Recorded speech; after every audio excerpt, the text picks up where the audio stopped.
BBC News with Sue Montgomery. Ukraine's foreign minister has said that the situation in the besieged port of Mariupol is both dire and heartbreaking, with the Russian forces encircling the city determined to take it at any cost. In a CBS News interview broadcast in the US, Dmytro Kuleba said the Russians have chosen to raze the city to the ground. Yaroslav Trofimov is in central Ukraine reporting for the Wall Street Journal. He told the BBC that Mariupol remains of strategic importance to both Russian and Ukrainian forces. A large part of the Russian forces is still focusing on Mariupol because they know that if they let go of that enclave Mariupol, there could be a breakout of those forces in their back. So the longer Mariupol resists, the easier it is for the rest of the Ukrainian forces to prepare for the Russian offensive. The president of Ukraine has said he's spoken with the International Monetary Fund about Ukraine's financial stability and the country's post-war reconstruction. Volodymyr Zelensky said the discussion had laid out clear plans. The president's economic advisor says Ukraine will be asking the IMF and G7 industrial countries for $50 billion to cover the war-linked deficit. For the first time since the start of the war in Ukraine, Polish migration figures indicate more people are returning to the country through Poland than are leaving. Increasing numbers have been returning since Russian forces withdrew from territory north of Kiev. Here's Dan Johnson. Figures from the Polish Border Service show 22,000 people crossed into Ukraine on Saturday, as 19,200 left.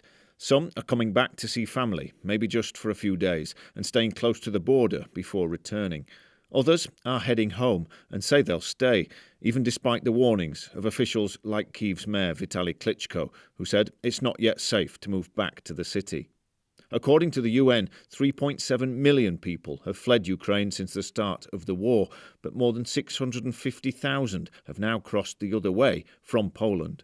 For the fourth day in a row, Swedish police have clashed with protesters angry at a far-right group's plans to burn copies of the Quran. Here's David Bamford. Local media in the Swedish city of Norrköping said 3 people have been injured when police fired warning shots at rioters.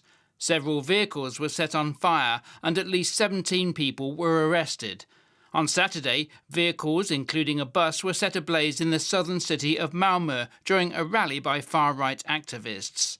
The governments of Iran and Iraq summoned Swedish envoys to issue protests after the Danish-Swedish extremist Rasmus Paludan said he had burned Islam's most sacred text. BBC News.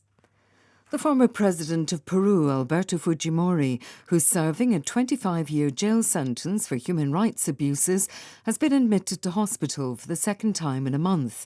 Peru's National Penitentiary Institute said he'd suffered a fall in blood pressure and an irregular heartbeat, but that his condition had now stabilised.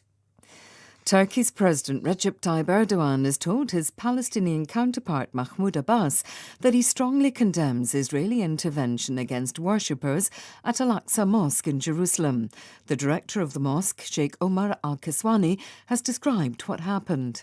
The number of the Al-Aqsa Mosque intruders, who were protected by the Israeli security personnel and special forces, exceeded 545 extremists and were divided in 14 groups. They also fired rubber bullets at the worshippers who were inside the mosque.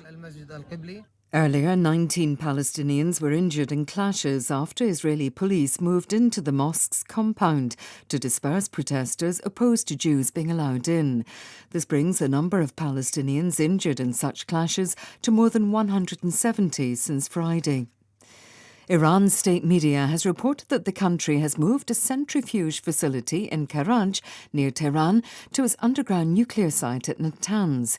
It follows a raid on the Karaj site in June, which Iran claims was carried out by Israel. It comes days after the UN's atomic watchdog said it had installed surveillance cameras at a new workshop in Natanz. Officials in South Africa say the number of people who died as a result of the floods in KwaZulu-Natal province has risen to 443.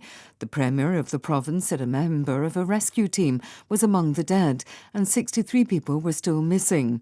More than 13,000 homes have been damaged in the disaster. BBC News.